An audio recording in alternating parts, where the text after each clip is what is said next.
Chapter 1. I'm his nurse. But I know his wife's secret. The first time I met him, he didn't open his eyes.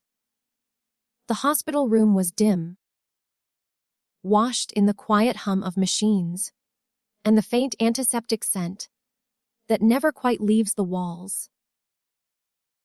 Outside the window, late autumn pressed, gray fingertips against the glass, and the trees in the courtyard below trembled in the wind, as if they were trying to remember what it felt like to be alive.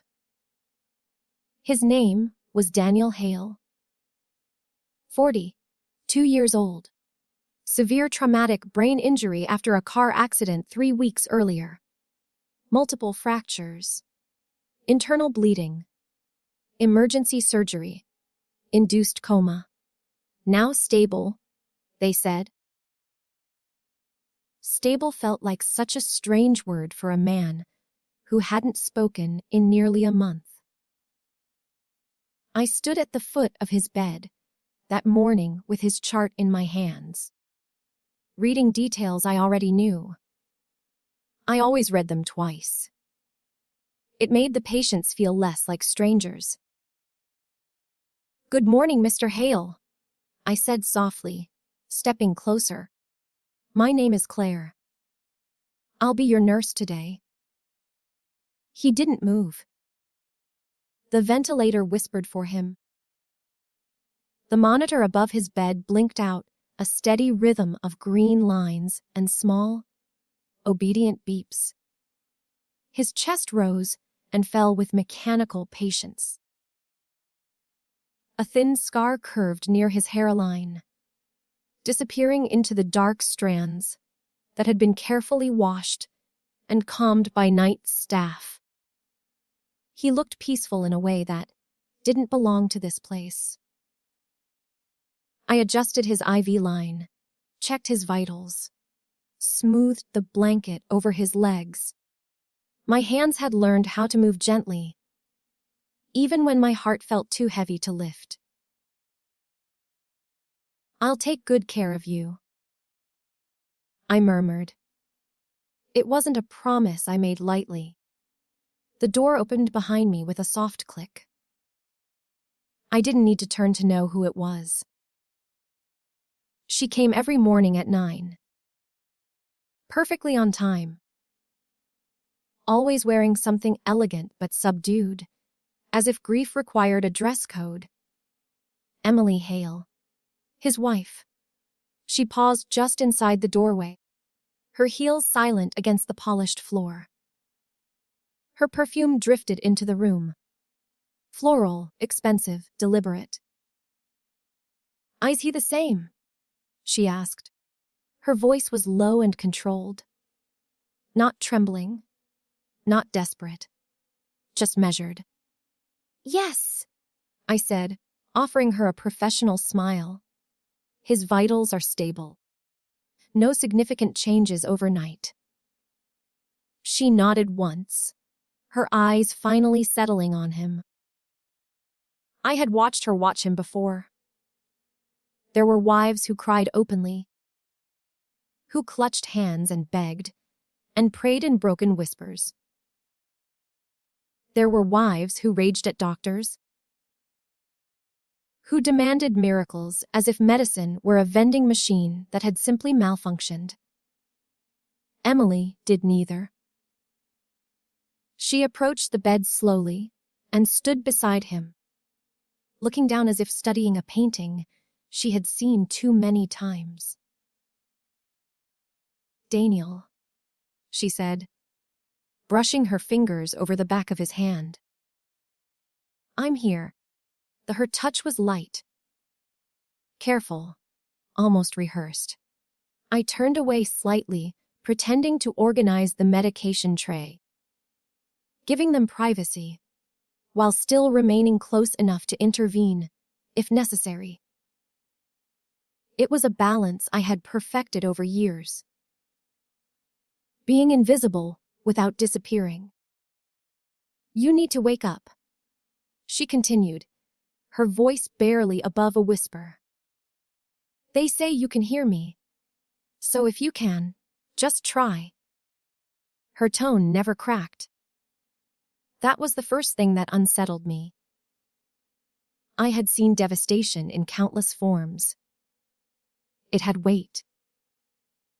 It pressed down on people, distorted their faces, bent their backs.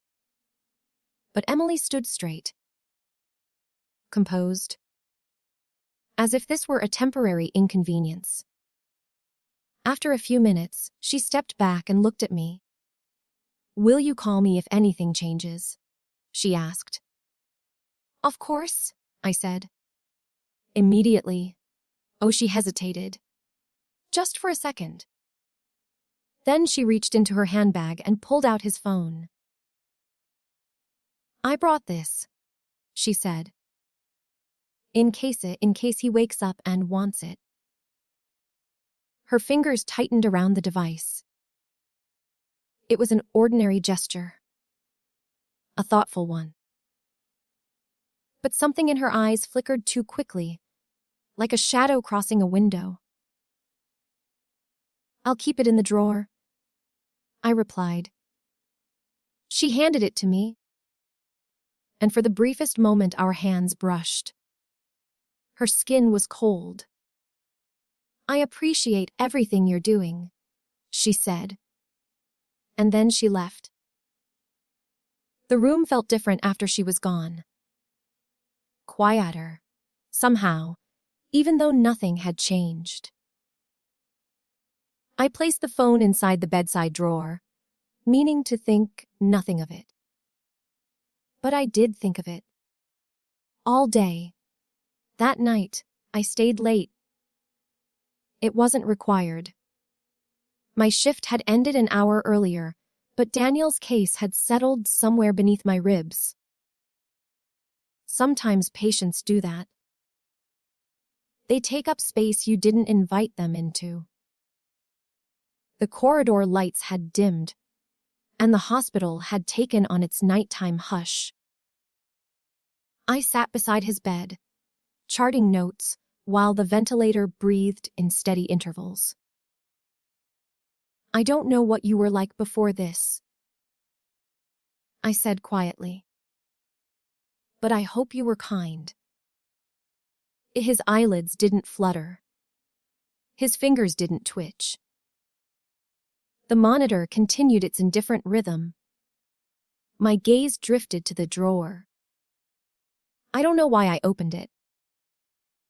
Maybe curiosity is just another form of loneliness. The phone lay there, black screen reflecting the overhead light. For a long moment, I only stared at it. Then it buzzed. The sound startled me so sharply, I nearly dropped it. An incoming message. I hesitated. I shouldn't look. It wasn't my place. It wasn't ethical. It wasn't right. But the phone buzzed again. And some quiet, insistent voice, whispered that this mattered. I turned it over. The screen lit up. One new message. From a contact saved only as L. My chest tightened.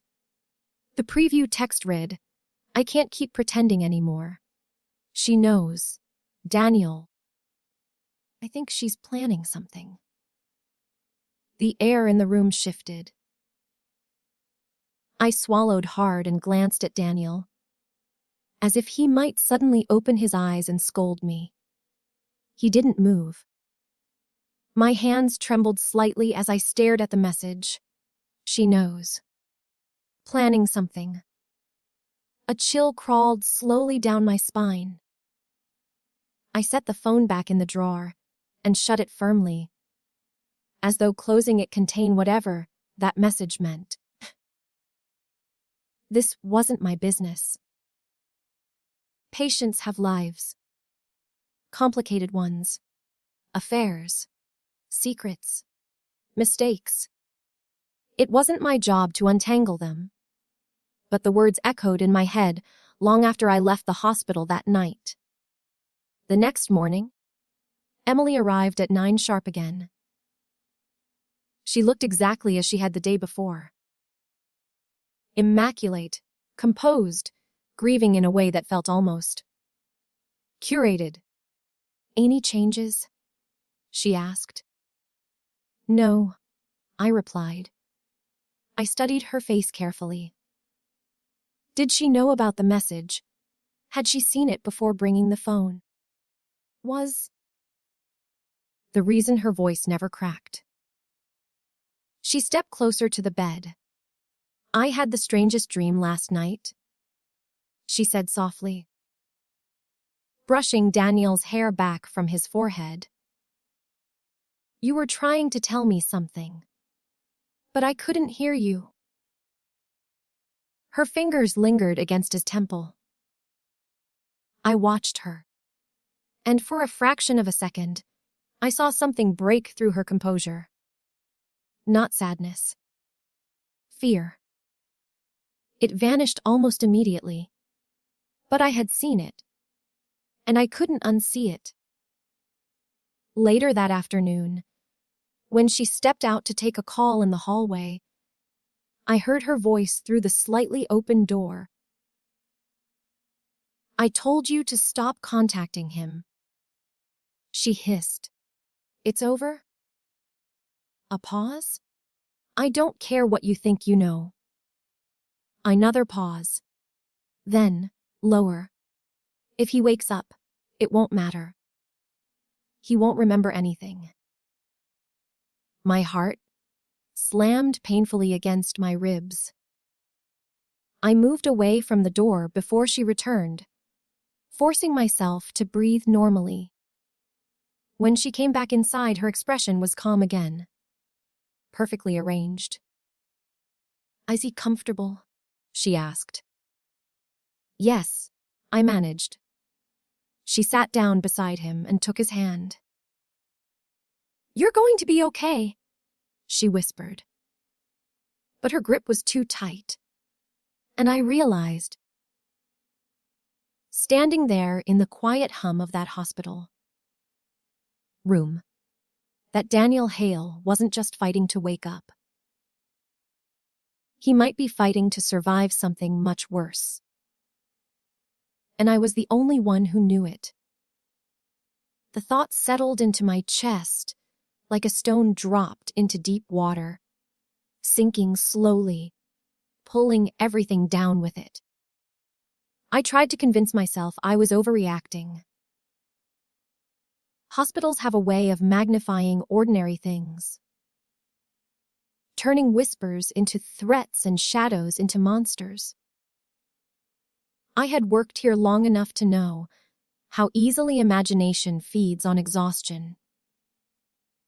But Emily's voice in the hallway hadn't been imagined. If he wakes up, it won't matter. He won't remember anything. Those words repeated in my mind as I adjusted Daniel's IV later that afternoon. His skin felt warm beneath my fingers. Alive. Present. Fragile. Are you going to forget? I murmured to him under my breath. Is that what she's counting on? The ventilator answered for him in a soft mechanical sigh. I leaned closer, lowering my voice even further. If you can hear me, if there's even a small part of you in there, I need you to hold on to whatever it is she's afraid of. My reflection hovered faintly in the dark screen of the monitor. I looked tired, pale, too involved. This wasn't my place. But the message from Elle lingered like an unfinished sentence. That evening, Emily stayed later than usual. The sun dipped below the horizon, casting long amber streaks through the window, bathing Daniel's bed in fading light. She stood by the glass for a long time, arms folded, staring at nothing. He always hated hospitals, she said suddenly. I glanced up from the chart. Most people do. A faint smile touched her lips, but it didn't reach her eyes. He said they smelled like endings. There was something about the way she said it. Not bitter. Not sad. Resigned. Did he drive often at night? I asked carefully. She turned to look at me. The silence stretched thin. Yes, she said at last. Why? I forced my tone to remain neutral. Just reviewing the accident report. It mentioned it was late. Her gaze lingered on me a moment longer than necessary, as if weighing whether I knew more than I should. It was raining, she said. The roads were slick. I nodded. The official report had said he'd lost control on a curve. No other vehicles involved. A single car accident. She stepped back to his bedside and brushed her fingers over his wedding ring. He was always distracted, she added quietly. His mind somewhere else. I felt my pulse quicken. Somewhere else. With work. I asked. With whatever he didn't tell me about. The words hung between us. She was watching me now. I realized she was testing something. Measuring my reaction. I kept my expression professional. Calm? That must be difficult, I said. She gave a soft, humorless laugh. You have no idea. For a brief moment, I saw it again. That flicker behind her eyes. Not fear this time. Anger. It was sharp and hot. Gone almost as soon as it appeared. I should go, she said suddenly, smoothing invisible wrinkles from her coat. Call me if there's any change. I will. After she left, I waited 10 full minutes before opening the drawer again. The phone lay silent. My heart pounded in my ears as I turned it on. The lock screen required a passcode. I hesitated, then tried the simplest possibility. His birthday. The screen unlocked. A wave of guilt washed over me so strongly, I nearly put it down again. This is wrong. But what if he's in danger? The Messages app was open. The thread with L sat at the top. I tapped it. The conversation scrolled upward, weeks of words exchanged late at night. At first, they were cautious. Friendly, then intimate, then desperate. Her name was Lily. I pressed my lips together as I read. They had been seeing each other for almost a year. He had promised to tell Emily. He had said he was going to leave. 3 days before the accident, Lily had written me. She's acting strange. I think she went through your laptop. Daniel had replied. I'll handle it. Just give me time. The final message from him was sent the night of the crash. I'm coming over. We need to talk face to face. The timestamp was 10:42 p.m. The accident had been reported at 10:37. My hands went cold. I scrolled further down to Lily's most recent message. The one I'd seen the night before. I can't keep pretending anymore. She knows. Daniel. I think she's planning something. There was no reply. Of course there wasn't. I stared at the screen, my thoughts racing in quiet horror. If he had been on his way to see Lily, if Emily had known. The image formed slowly, unwillingly. Rain, slicked roads, a sharp curve, a distracted driver, or a cut brake line. My breath caught at the thought. No, That was too far. Too dramatic. Too possible.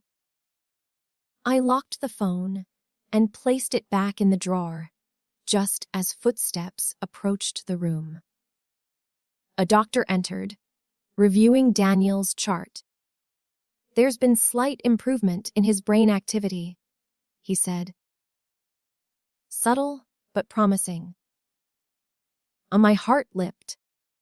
Does that mean? It means we watch closely. He interrupted gently. He may begin to emerge in the next few days. The emergence. The word felt enormous. Terrifying, hopeful. If he wakes up, it won't matter. He won't remember anything. What if she was right? What if his memories were fractured beyond repair? Or worse? What if they weren't?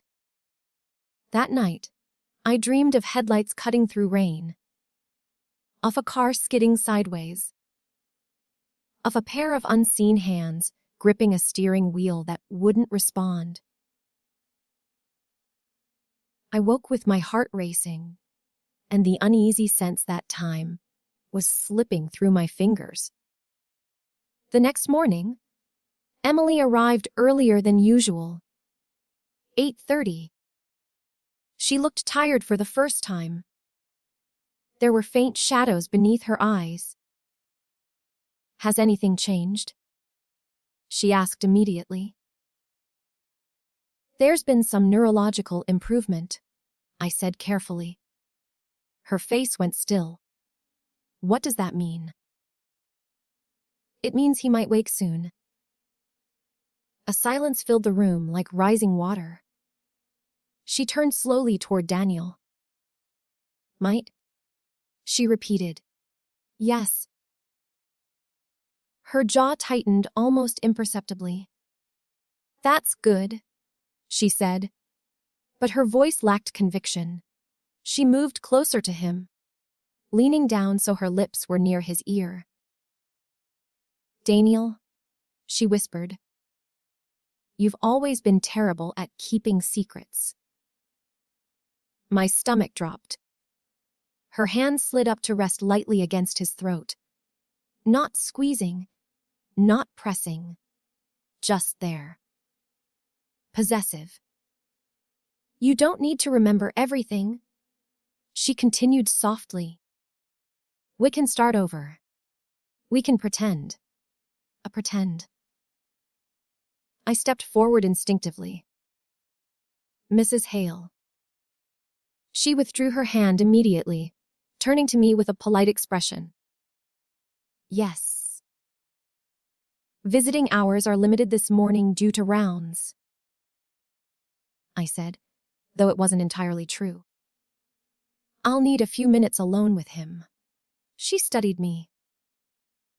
For a long second, I thought she might refuse. Then she smiled. Of course. As she walked toward the door, she paused. People wake up different, you know, she said without looking back. They forget things. They confuse things. Sometimes they believe things that never happened. The door clicked shut behind her. My knees felt weak. I moved to Daniel's bedside and gripped the railing tightly. Daniel. I whispered urgently, leaning close to his ear. If you can hear me, you need to fight. Not just to wake up, but to remember. The monitor's rhythm remained steady, but beneath my palm, resting lightly against his arm, I felt something shift. A faint tremor. So small I almost thought I imagined it. His fingers twitched. It was barely visible, just the slightest curl of movement beneath the hospital blanket. But it was there. Real. Undeniable. I froze, afraid to breathe too hard in case I frightened it away. Daniel. My voice came out as a whisper, that trembled more than I intended. "Can you hear me?" His hand lay still again. The monitor above him continued its steady rhythm, indifferent to the earthquake happening inside my chest. I pressed the call button for the attending physician, my pulse racing. Within minutes, the room filled with quiet urgency.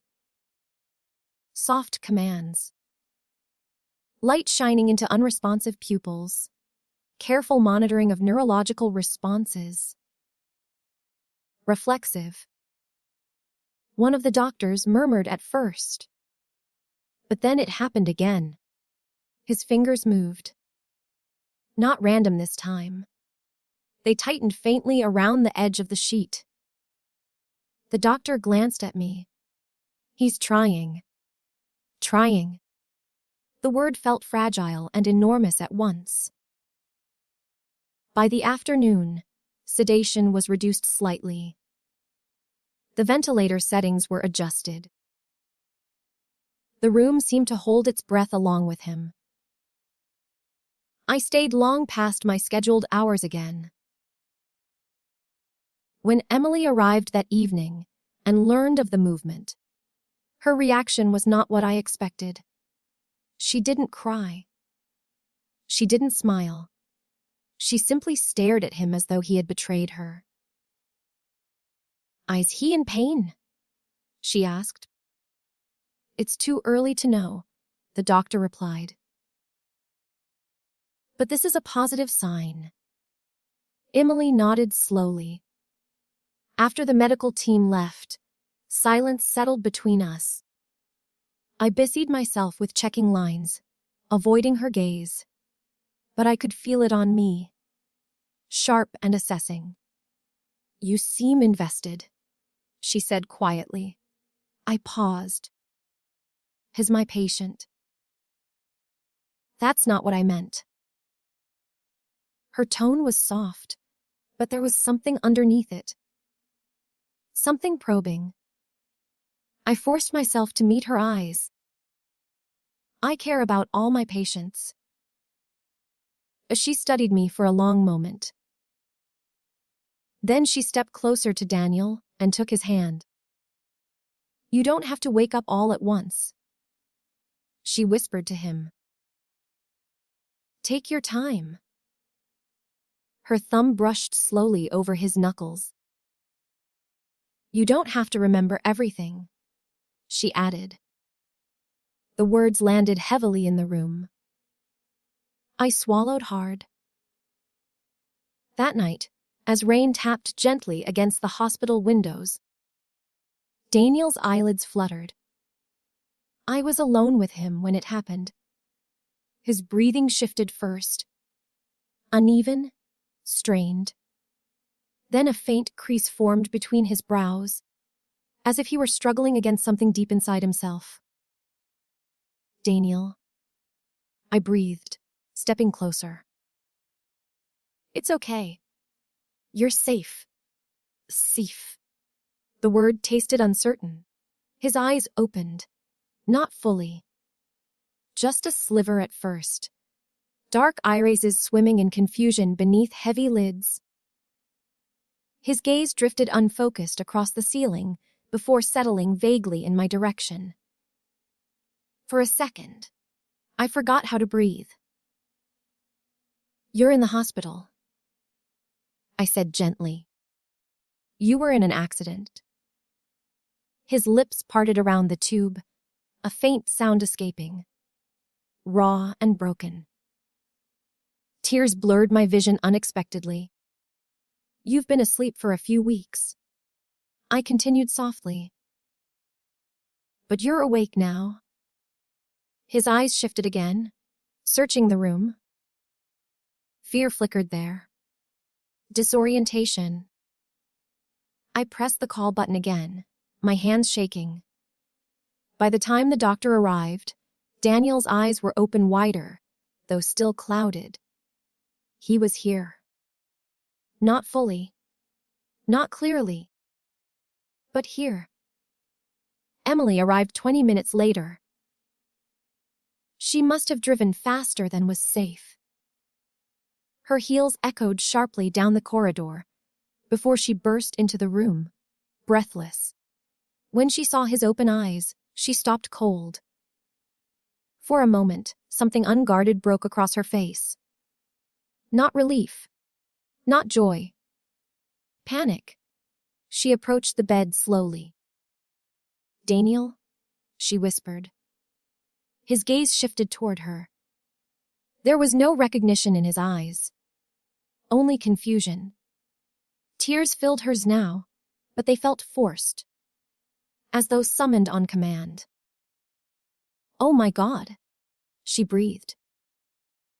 "You're awake." He tried to speak again, a strained sound muffled by medical equipment. The doctor explained the next steps. Slow removal of sedation, monitoring memory, potential cognitive gaps. Emily nodded at everything, her fingers gripping the railing tightly. "Do you know who I am?" she asked him suddenly, leaning close. The doctor frowned slightly. Let's not pressure him yet. But she was already there, her face inches from his. "Daniel," she said firmly. "Look at me."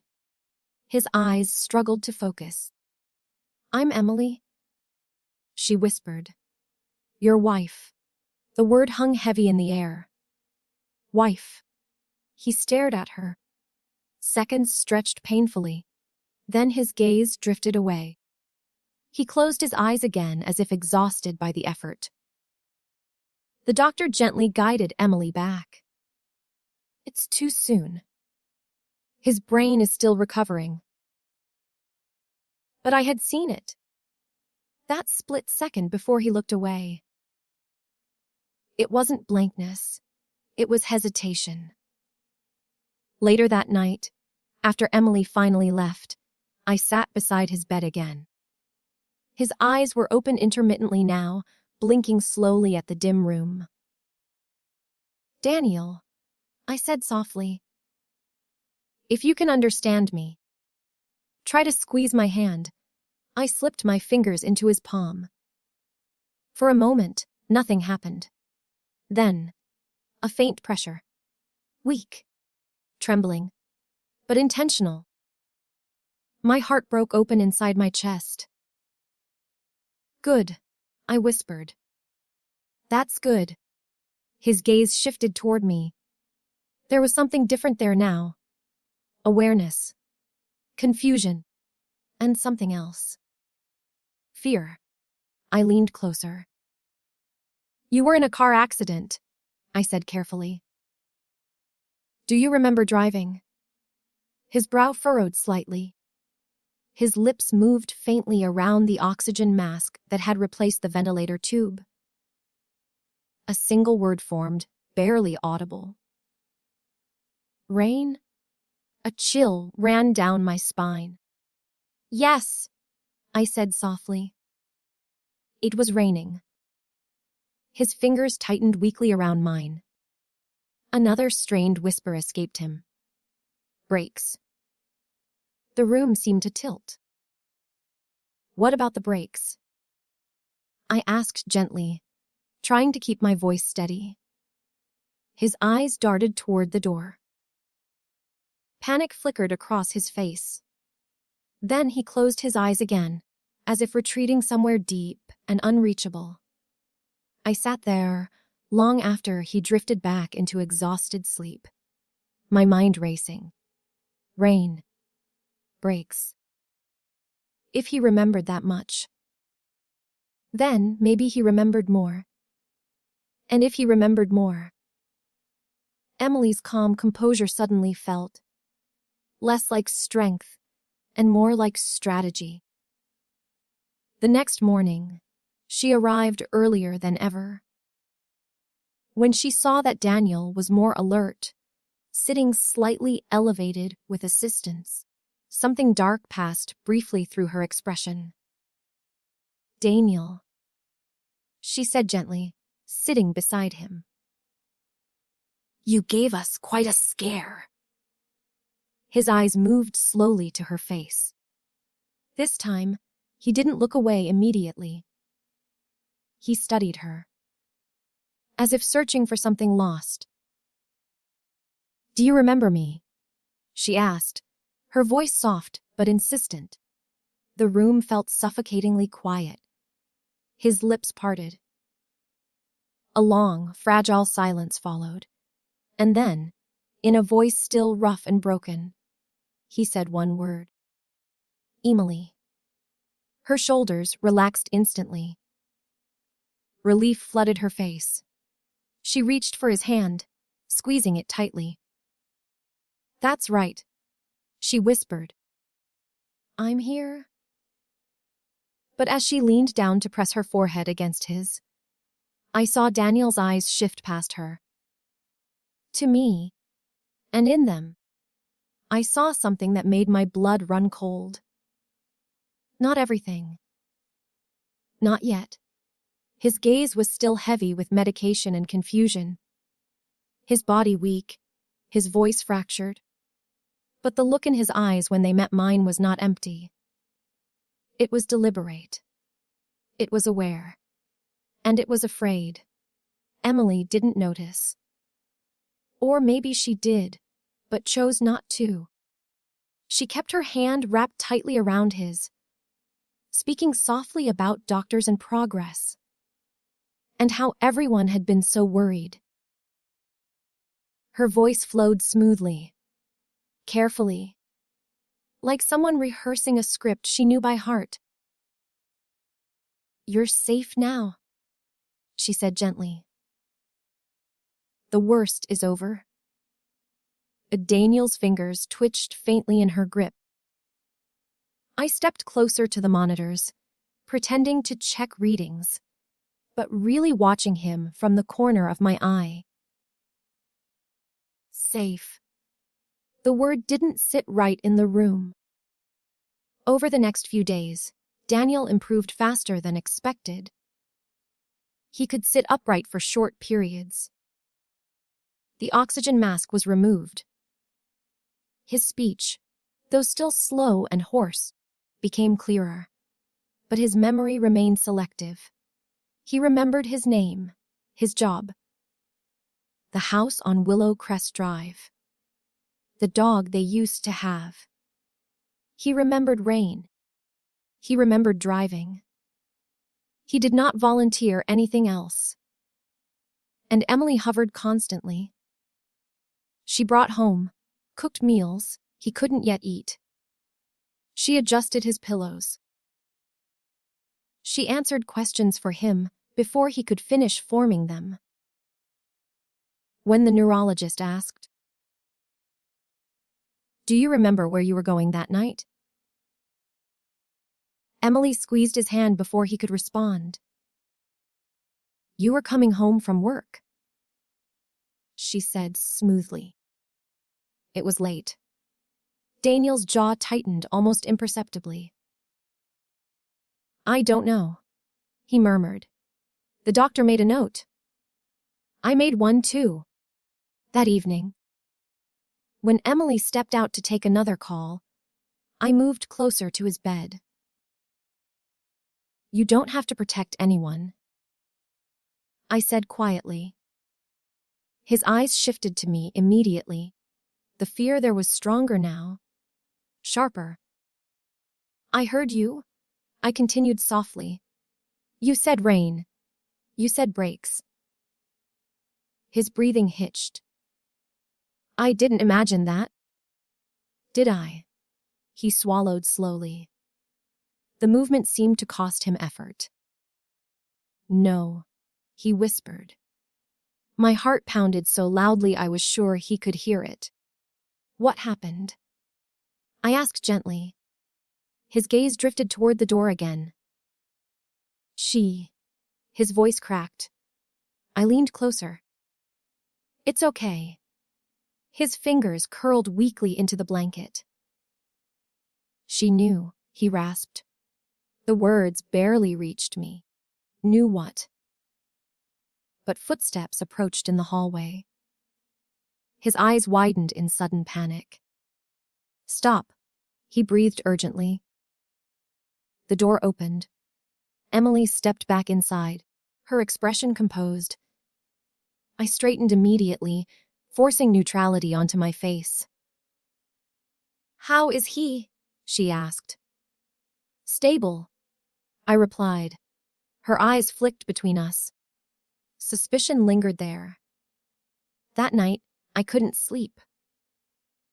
I lay in my small apartment, staring at the ceiling, replaying every look, every word. She knew. Knew about Lily. Knew he was leaving. Knew he was driving somewhere else that night. The accident report said brake failure. Was possible but inconclusive. Mechanical malfunction due to weather conditions. Inconclusive. The word haunted me. The next morning, I arrived early. Earlier than Emily for once. Daniel was awake, staring at the window where pale winter light filtered through. When he saw me, something in his expression softened. "I don't have much time," he whispered before I could speak. My pulse spiked. "Tell me." His breathing was uneven. She followed me. The room felt suddenly too small. That night, he continued slowly, painfully. I told her I was leaving. The words seemed to drain him. She didn't cry. He added faintly. She just went quiet. I felt cold all over. She asked where I was going, he said. I told her I needed space. Lily. She watched me pack. He continued. Didn't say anything. His eyes filled with something raw and broken.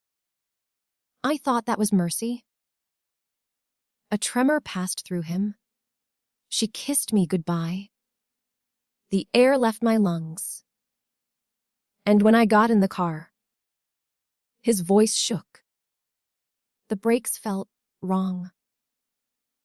My hands gripped the bedrail. You think she... I don't know. He whispered desperately. I don't know. But tears slipped from the corners of his eyes. I tried to slow down, he said. They wouldn't catch. My throat tightened painfully. Did you tell anyone? I asked. He shook his head weakly. She said. He hesitated. What did she say? His voice dropped to almost nothing. That if I destroyed her life, she'd make sure I didn't remember why. The door handle rattled. We both froze. Emily stepped inside. Her eyes went straight to Daniel. Then to me. There was something different in her face now. Less pretending. More calculation. You look tired, she said softly to him. Maybe you should rest. He didn't respond. She approached slowly, stopping at the side of his bed. I spoke to the neurologist. She continued casually. Memory can be very unreliable after trauma. Her fingers brushed lightly over his shoulder. People create stories, she said, to fill in the blanks. Her gaze shifted to me. Sometimes even well, meaning people can plant ideas. The warning was clear. I forced myself not to react. I'm just doing my job, I said evenly. She smiled. Of course you are. But her eyes were ice. That afternoon, hospital security footage from the night of the accident was requested by investigators. Routine follow-up, they said. Nothing suspicious. Routine. Yet, when Emily received a phone call in the hallway, Her composure cracked for the first time. "What do you mean they're reopening it?" she hissed. A long silence. "You told me it was closed." My blood ran cold. She turned and saw me standing at the end of the corridor. Our eyes locked, and in that moment, there was no more pretending between us. She knew that I knew. When she returned to Daniel's room, her gentleness was gone. "Do you remember loving me?" she asked him quietly. He looked at her for a long time. "I did," he said honestly. The words seemed to wound her. "And now?" she pressed. His voice trembled. "I don't know what's real." Silence fell like a blade. Her face hardened slowly. "You always were weak," she whispered. I stepped forward immediately. "Mrs. Hale." She straightened, mask sliding back into place. "I'm just emotional," she said smoothly. "Forgive me." But when she leaned close to Daniel's ear, her voice was low enough that only he and I could hear. "If you say anything," she murmured, "no one will believe you." She pulled back, smiling sweetly. And I saw it clearly now. This wasn't grief. This wasn't heartbreak. This was control slipping through her fingers. And she was terrified. That night, Daniel gripped my hand with more strength than before. "She'll try again," he whispered. The words sent a chill through me. "Not while I'm here," I said firmly. But even as I spoke them, I realized something horrifying. I wasn't always here. The hallway lights dimmed to their nighttime glow, casting long shadows across the polished floors. Nurses changed shifts. The hospital exhaled into that fragile quiet that only exists after midnight, when grief feels heavier and hope feels thinner.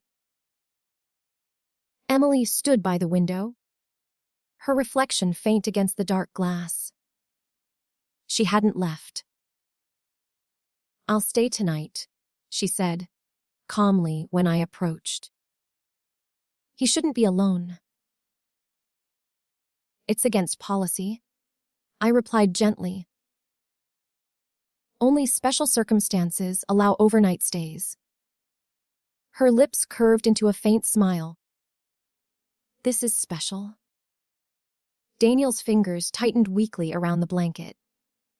I met his eyes. Fear pulsed there. "I'll check with administration," I said.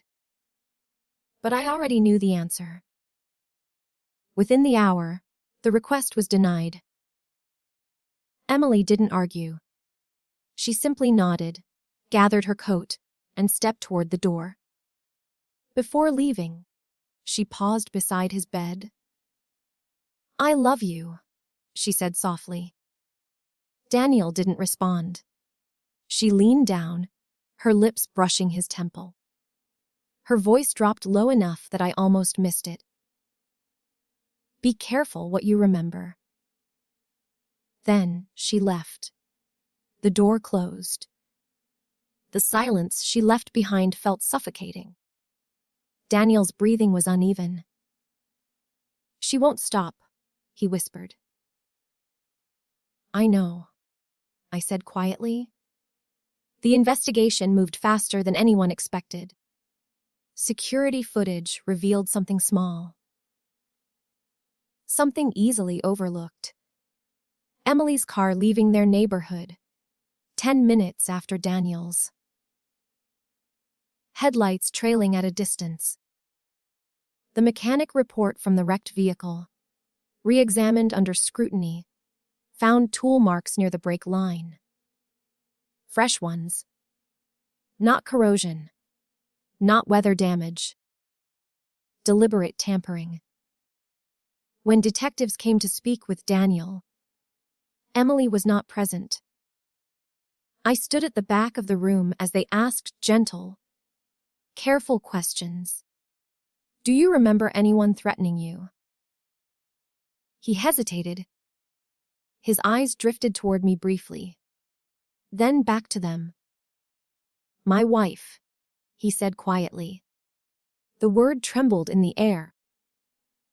He told them about the argument, about telling her he was leaving, about the way she'd watched him pack without tears. He told them about the breaks. He did not mention Lily. Not yet. He didn't need to. It was enough. Emily was arrested 2 days later. I wasn't there when they took her, but I saw the footage later on the local news. She walked calmly between officers, her head high, her expression serene. If not for the handcuffs, she might have looked like she was attending a charity gala. Reporters shouted questions. Did you try to kill your husband? Was it jealousy? Do you regret it? She didn't answer.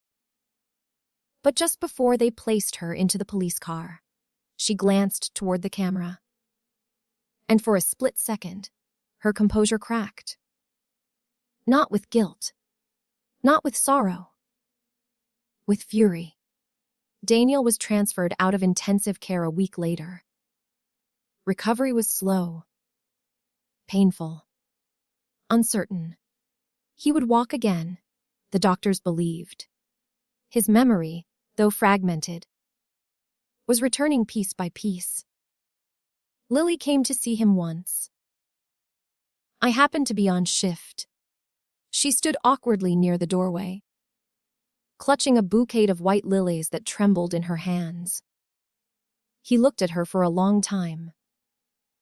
There was recognition there, and grief. I'm sorry, he said softly. Tears slid down her cheeks. I never wanted this. Neither did he. Neither did I. But wanting had never been the point.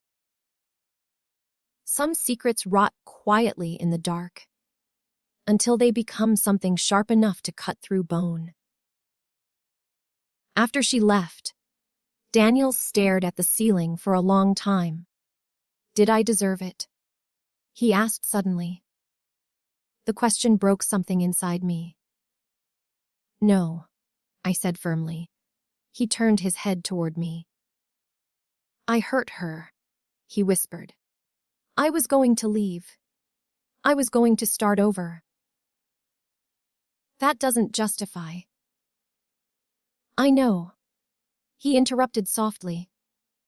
I know. Tears gathered in his eyes again. I thought she'd scream, he said. Throw things. Beg? He swallowed. I never imagined she'd smile. The trial began months later. Attempted murder. Premeditation. Manipulation. The courtroom filled with whispers and flashes of cameras. I was called to testify.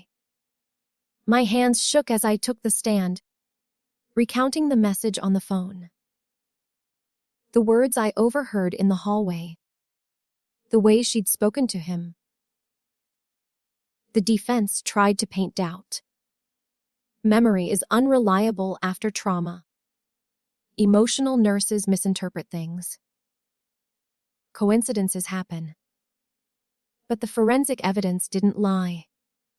Neither did Daniel. When Emily took the stand, she looked directly at him. I loved you, she said. His expression didn't change. You loved control, he replied quietly. The verdict came swiftly.